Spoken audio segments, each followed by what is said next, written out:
കോവിഡിന് ശേഷം വിസ ഇളവുകൾ നൽകിയപ്പോൾ യുകെയിലേക്ക് യോഗ്യതയില്ലാതെ ഒഴുകിയെത്തിയത് ലക്ഷങ്ങളാണ്.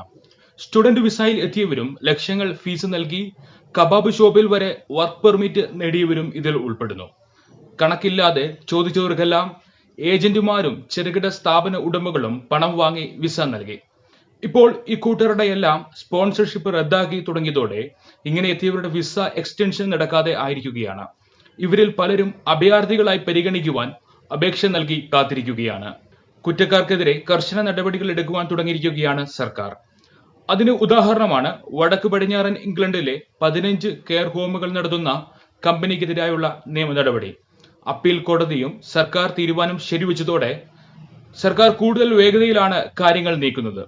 2008 മുതൽ സ്പോൺസർഷിപ്പ് ലൈസൻസ് ഉള്ള പ്രസ്റ്റിക് കെയറിൽ 2022 ഹോം ഓഫീസ് ഉദ്യോഗസ്ഥർ പരിശോധന നടത്തി ലൈസൻസ് റദ്ദാക്കുമ്പോൾ 857 ജീവനക്കാരായിരുന്നു ഉണ്ടായിരുന്നത്.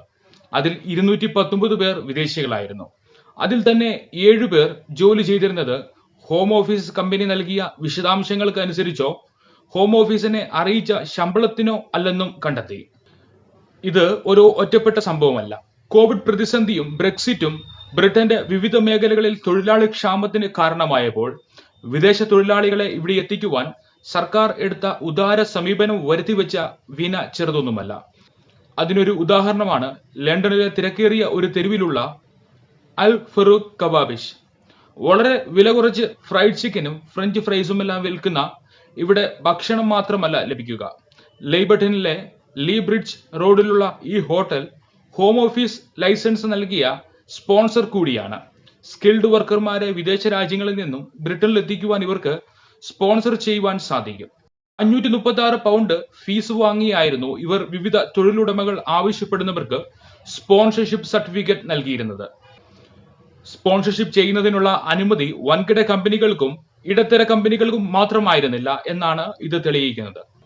ഹോം ഓഫീസ് ലൈസൻസ് നൽകിയ സ്പോൺസർമാരുടെ ലിസ്റ്റിൽ ഏകദേശം 1,28,000-ൽ അധികം സ്ഥാപനങ്ങളാണ് ഉള്ളത്. ഇവയിൽ പലതിനും ആവശ്യമായ സാമ്പത്തിക സ്ഥിരത ഇല്ല എന്നതാണ് മറ്റൊരു വസ്തുത. അതിന് ഏറ്റവും വലിയ ഉദാഹരണമാണ് അൽ കബാബിഷിന്റെ മാതൃസ്ഥാപനത്തിന്റെ കാര്യം.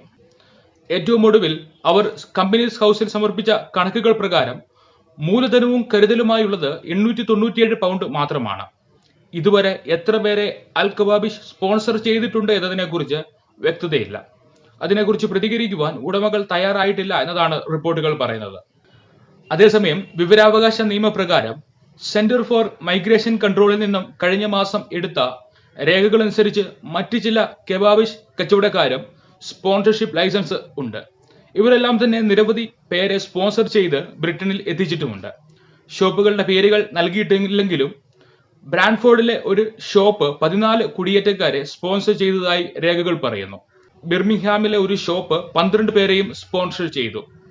ആശ്രിതരടക്കം കെയറർ വിസയിൽ 2023 എത്തിയത് 3,63,000 ആളുകളും സ്കിൽഡ് വിസയിൽ 1,23,000 പേരുമാണ്. എന്നാൽ നിരവധി സ്കിൽഡ് വിസ അടിച്ചു നൽകിയത് കബാബ് ഷോപ്പുകളാണ്. ലക്ഷങ്ങൾ പ്രതിഫലമായി വാങ്ങിയാണ് വിസ അടിച്ചത്. താമസിച്ചാണെങ്കിലും രാജ്യത്ത് നടക്കുന്ന വിസ തട്ടിപ്പ് കണ്ടെത്തിയ സർക്കാർ തിരുത്തുവാൻ ഇറങ്ങിയതോടെ വിസ കാലാവധി കഴിഞ്ഞവർ ബ്രിട്ടനിൽ അഭയാർത്ഥികളാവുന്ന സ്ഥിതിയിലാണ്. ഏറ്റവും രസകരമായ കാര്യം എന്ന് പറയേണ്ടത് സ്കിൽഡ് വർക്കർ വിസ എന്നത് ആളുകൾക്ക് ബ്രിട്ടനകത്ത് കയറിപ്പറ്റാനുള്ള ഉപാധി മാത്രമായിട്ടാണ് പലരും കാണുന്നത്. സ്കിൽഡ് വർക്കർ വിസയിൽ എത്തി നിലവിലെ സർക്കാർ നടപടിയിൽ അഭയാർത്ഥി പൗരനായി അപേക്ഷിക്കുന്നവരുടെ എണ്ണത്തിൽ 100 ഇരട്ടി വർധനവുണ്ടായി എന്നതാണ് കണക്കുകൾ വ്യക്തമാക്കുന്നത്.